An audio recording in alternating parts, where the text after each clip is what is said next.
The Battle for Stalingrad. The Battle of Stalingrad, in which the Soviet Red Army and the German army, the Wehrmacht, struggled for the strategically important city of Stalingrad, ravaged centuries of growth and prosperity in the city, leading to the deaths of over 2 million individuals and making it the bloodiest battle in history. The outcome of Stalingrad, however, served to give hope to the Allies in a time of immense losses and defeat, with the destruction of the Wehrmacht paving the way to their collapse and serving as a turning point of the entire Second World War. August 1939. A month before invading Poland and starting World War II in September, the Soviet Union and Germany, the two leading powers in Europe at the time, struck an agreement to be in a state of peace for the next 10 years. This agreement, called the Nazi-Soviet Pact, caused Joseph Stalin, the leader of the Soviet Union, to lighten his defenses, but was in reality the first phase of an invasion plan designed by Adolf Hitler, Führer of Germany. Germany's invasion on Russia, violating the Pact of 1939, was launched on June the 22nd, 1941. Its goal was to annihilate the Soviet Union, seize its lifeblood, oil, and exterminate its masses. In order to take the Red Army by storm, Hitler split his army into 3 parts, which moved simultaneously. Army Group North was sent past the city of Minsk to Leningrad, after which they advanced on Moscow.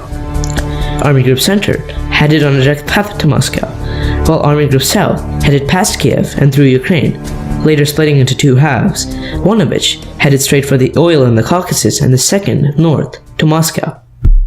By winter, when the Wehrmacht mounted its offensive on Moscow, Siberian regiments, specifically trained to fight in snowy conditions, rapidly drove back German lines. Seeking a different strategy, the Wehrmacht now targeted the industrial port city of Stalingrad, knowing that its destruction would cut off Soviet supply lines and serve as a jumping-off point to the Caucasus oil fields. The veteran German 4th Tank Army and German 6th Army, as well as 2 auxiliary Armenian divisions, easily rolled over Soviet defenses on their way to Stalingrad. Russian generals Vasily Chuikov and Andrei Yeryomenko were hurriedly assigned to muster the defense at Stalingrad. As the arrival of the German forces grew closer, the Soviets adamantly held their ground. They threw divisions upon divisions of men at a time upon the Germans, desperately trying to slow them down. Thousands of men lay strewn about the fields on the exterior of the city. General Chuikov vividly remembered the effect this had on the Russian defenders many years later. The heavy casualties, the constant retreat, the shortage of food and munitions, and the difficulty of receiving reinforcements, all this had a very bad effect on morale. Many longed to get across the Volga to escape the hell of Stalingrad. With the Germans now mere miles away from the city, Stalin, true to his scorched earth policy, ordered the removal of anything that could be used by the Germans should they capture the city, including food, clothes, and basic medicine. As civilians, realizing their fates, desperately tried to vacate the city, they were ordered to remain and fight, as Stalin believed it was the duty of every Soviet citizen to defend their homeland, something which condemned hundreds of thousands in the city to certain death. With the Wehrmacht now at the gates of Stalingrad, the German Air Force orchestrated a gigantic firebombing campaign on August 23, 1942, which devastated the city's infrastructure and marked the official beginning of the battle. Despite the offensive having been planned by the Germans to be a simple takeover, it very soon devolved into a tragic bloodbath on both sides. The crossfire decimated the thriving city of 400,000, with thousands being gunned down every day. Because many children, women were killed, and their bodies, our soldiers saw in trees, in any streets. The fighting in the main city was equally brutal. Individual houses would have platoons dedicated towards their capture, as Soviet defenders unwaveringly held their position in the face of running low on everything from bullets to water. Despite their bravery, by September of 1942, the Soviet positions had been pushed into 2 narrow pockets across the river Volga. Early success in Stalingrad made German high command overconfident, and as a result, they diverted a large amount of supplies from Stalingrad to Army Group South A in the Caucasus. Taking advantage of this opportunity, the Soviets launched a massive, multifaceted counterattack on November the 21st.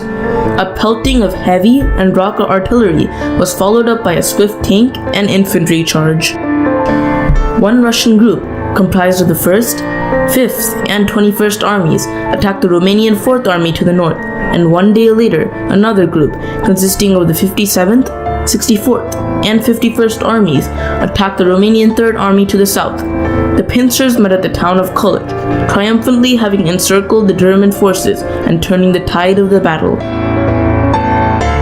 Though the Soviets tried desperately to annihilate the German forces trapped inside the ring, both armies were running low on food, fuel, and ammunition by the winter of 1942.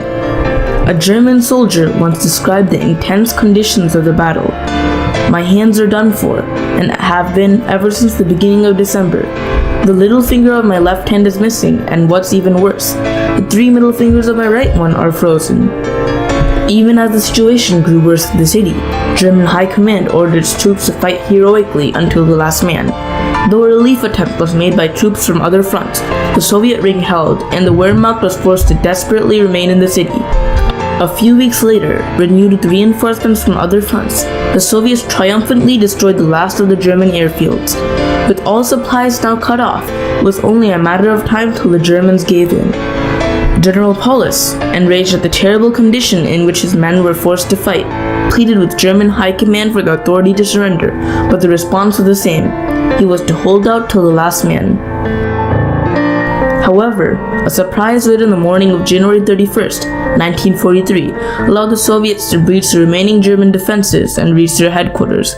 Later that day, General von Paulus finally surrendered to the Red Army and famously mocked Hitler, saying, "I have no intention of shooting myself for this Bohemian corporal." Though the battle had finally concluded, its tragic and blood-stained legacy lived on. Almost 2 million individuals were killed in the battle, including hundreds of thousands of civilians that were unnecessarily forced to stay in the city. Survivors were left traumatized, and many suffered from post-traumatic stress disorder following the battle. However, despite the tragedy of over 2 million deaths, Stalingrad was one of the most important turning points of the war for the triumphant Allies. Soviet and modern Russian historians also they thought that the Stalingrad is the start of turning point. Maybe Kurskaya battle continued this crucial, not a critical turning point, finish this turning point of war operation during World War II. The defenders of Stalingrad were able to cripple the Wehrmacht's efforts in the east, triumphantly saving tens of millions more from certain death and slowing the progress of Hitler's fanatic final solution. For Germany, the loss was immense. Having been assured of victory at Stalingrad, when news came of the defeat at the city, citizens, generals, and even Hitler lost trust in Germany's military potential. Hitler, as a result, took control of all battle plans and troop movements in the months to follow, causing some horrendous tactical decisions to be made on Germany's part. Had Germany been able to achieve a victory, Stalin would lose the crucial oil fields in the Caucasus, forcing him to surrender and allowing the Wehrmacht to refocus all its strength onto one front, bolstered by the resources gained from the conquest of the Soviet Union, almost certainly leading to an Axis victory of World War II.